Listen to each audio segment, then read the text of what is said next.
ഉദ്ധിതനായ ക്രിസ്തുവിൽ എത്രയും സ്നേഹം നിറഞ്ഞവരെ,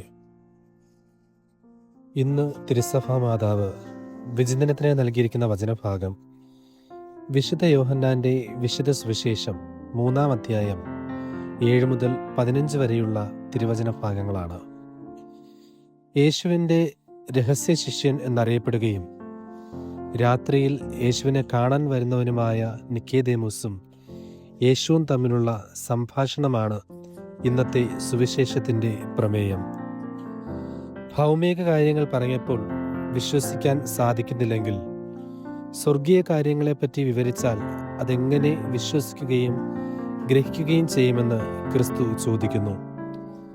സ്വർഗത്തിൽ നിറങ്ങി വന്ന ജീവനുള്ളപ്പം ഞാനാണ് എന്ന് അരുൾ ചെയ്തവനല്ലാതെ ആരും സ്വർഗത്തിൽ ഇതുവരെ കയറിയിട്ടില്ല എന്നും മനുഷ്യപുത്രൻ ഉയർത്തപ്പെടേണ്ടിയിരിക്കുന്നു എന്നും പറയുന്നു. ഒരാളുടെ മരണം അയാളുടെ ജീവിതത്തിൻ്റെ ഉള്ളടക്കം തുറന്നു കാണിക്കുന്നു. ക്രിസ്തുവിൻ്റെ മരണം എന്തിനു വേണ്ടിയുള്ളതായിരുന്നുവെന്നും എങ്ങനെയായിരുന്നുവെന്നും നമുക്കറിയാം. ഈ ലോക ജനതയുടെ വിശപ്പിനുള്ളതായിരുന്നു അവൻ്റെ മരണം. അനീതിക്കും അക്രമത്തിനും അസമാധാനത്തിനും അഴിമതിക്കും എതിരെയായിരുന്നു അവൻ്റെ മരണം. അവൻ്റെ മരണം വഴി അനേകർ രക്ഷ പ്രാപിച്ചു.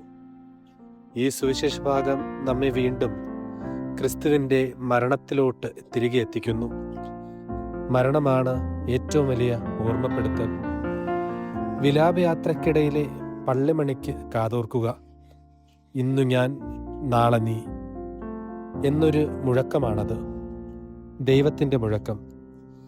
പച്ചിലയും പഴുത്തിലയും ഞെട്ടറ്റ് കാറ്റിൽ പറന്ന് മണ്ണിൽ വീണു, മണ്ണിനോട് ചേർന്നു. പിന്നെ കണ്ണിനും കാഴ്ചയ്ക്കും അപ്പുറത്ത് എല്ലാം കടന്നുപോകും. മഴ പെയ്യുമ്പോൾ കയറി നിൽക്കാനുള്ള വെറുമൊരു കുട മാത്രം ജീവിതം. ഒന്നും നിന്റേതല്ല, ഒന്നും നീയല്ല. സിമിത്തേരി എന്ന ആത്മവിദ്യാലയത്തിലെ ഓരോ കുഴിമാടവും ഓരോ പാഠപുസ്തകം.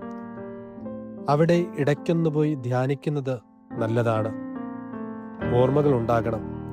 മറവി മരണമാണ്. മരിക്കും മുമ്പ് മരിച്ചവരെ പോലെ ജീവിക്കേണ്ട ആവശ്യമില്ലല്ലോ.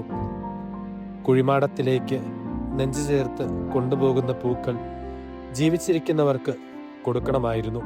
കൊടുത്തില്ല. മനഃപൂർവ്വമായിരുന്നില്ല. കൊടുക്കാനായില്ല. ഓർമ്മകൾ എന്നെ കുരിശിൽ തറയ്ക്കുന്നു, വീണ്ടും ഉയർപ്പിക്കാൻ വേണ്ടി. പ്രിയരെ, ക്രിസ്തുവിൻ്റെ മരണം വഴി നമുക്ക് രക്ഷ സാധ്യമായതുപോലെ നമ്മുടെ ജീവിതം വഴി അനേകർക്ക് നന്മ കൈവരാൻ ഈ പുണ്യദിനങ്ങൾ നമ്മെ സഹായിക്കട്ടെ. ദൈവം നമ്മെ അനുഗ്രഹിക്കട്ടെ. ആമേൻ.